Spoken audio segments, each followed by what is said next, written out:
Thales benar-benar sial, karena selain hidup miskin dia juga mendapat cercaan dari orang Yunani kuno, hanya karena dia terlalu sibuk untuk belajar, terutama belajar filsafat.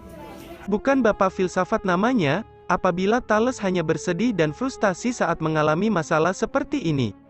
Kita tahu bahwa selain filsuf, Thales juga seorang matematikawan dan astronom. Dengan ilmu yang dia punyai, dia mampu membalikan keadaan menyedihkan ini.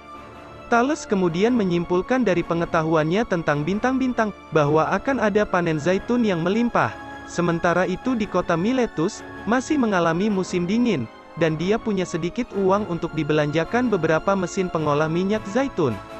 Dia kemudian menggunakan uangnya untuk membayar deposit pada semua mesin pemeras minyak zaitun di Miletus dan Chios, sehingga Thales dapat mengamankan persediaan seluruh mesin tersebut. Semua ini hanya membutuhkan sedikit biaya, karena tidak ada penawar lain dari mesin tersebut. Lalu kemudian saat panen zaitun tiba, dan karena ada permintaan yang tiba-tiba dan serentak untuk mesin pemeras minyak, dia menyewakan mesin tersebut kepada mereka dengan harga berapapun yang dia suka. Dia benar-benar menghasilkan banyak uang, dan dengan demikian, ia menunjukkan pada orang-orang Yunani kuno bahwa mudah bagi para filsuf untuk menjadi kaya, jika mereka mau. Tetapi itu bukan tujuan para filsuf dalam hidup. Begitulah kisah bagaimana Thales membuktikan bahwa ilmu pengetahuan mampu menolong seseorang dari masalah yang begitu rumit sekalipun. Mungkin ini bisa kita sebut sebagai sejarah monopoli perdagangan yang pertama kali di dunia. Tetapi dengan sedikit cerita tersebut dapat kita gambarkan, tentang apa yang sebenarnya dalam hidup ini paling kita butuhkan. Jika kita hanya bisa memiliki salah satunya, di antara ilmu pengetahuan atau harta benda mana yang akan kita pilih? Yap, tentu saja kedua-duanya akan menjadi pilihan utama kita.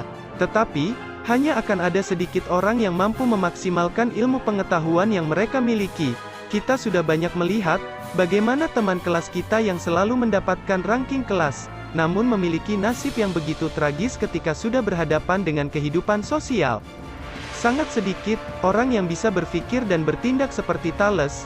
Bahkan meskipun kita berada di kampus yang sama belum tentu outputnya juga akan sama. Oleh karena itu, pilihan kita hanya satu. Apabila kita tak mempunyai uang untuk membantu kita menerobos pekatnya persaingan hidup yang menunggu kita di depan, maka setidaknya kita harus sudah cukup siap dalam pengetahuan dan mental. Menghadapi orang pintar sudah cukup merepotkan. Mari berdoa agar kita jangan sampai menghadapi orang pintar dengan kekuatan finansial yang memadai.